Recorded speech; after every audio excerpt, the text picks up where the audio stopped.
Praise the lord. 1 కొరింథీయులకు రాసిన పత్రిక 15వ అధ్యాయం 10వ వచనం. అయినను నేనేమై ఉన్నానో అది దేవుని కృప వల్లనే అయి ఉన్నాను, మరియు నాకు అనుగ్రహింపబడిన ఆయన కృప నిష్ఫలం కాలేదు. కానీ వారందరి కంటే నేను ఎక్కువగా ప్రయాసపడినది నేను కాదు, నాకు తోడైన దేవుని కృపయే. ఏసే కృప వల్లనే అని పౌల్ గారు చెప్తున్నారు. ఎందుకంటే ఆయన ఏసైని తెలుసుకున్నాక ఎన్నో చోట్ల తిరిగి ఎంతోమందికి దేవుని సువార్త చెప్పి ఎన్నో సంఘాలు స్థాపించారు. ఆ ప్రయాస అంతా ఏసే కృప వల్లనే అని. జాన్ న్యూటన్ అనే ఆయన బ్రిటిష్ దేశానికి చెందిన ఒక ఓడ కెప్టెన్. ఆయన ఓడలో ఆఫ్రికా నుండి బానిసలను తీసుకువచ్చేవారు. అయితే ఆయనకి చిన్న ప్రాయం నుండి ఏసై అంటే ఎవరో తెలియదు. ఒకసారి అలా ఓడలో ప్రయాణం చేస్తున్నప్పుడు పెద్ద తుఫానుకి ఓడ సముద్రంలో చిక్కుకుంది.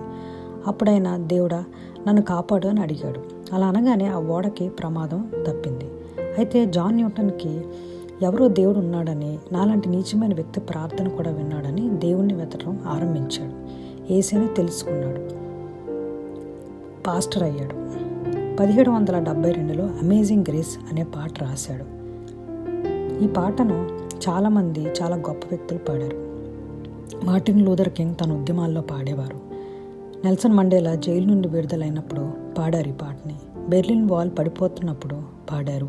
న్యూయార్క్లో ట్విన్ టవర్స్ కూలినప్పుడు పాడారు ఈ పాటని. బలహీనంగా ఉన్నవారికి బలమిచ్చేది, బాధలో ఉన్నవారికి నెమ్మదినిచ్చేది యేసయ్య అద్వితీయమైన కృప. ఆమేన్.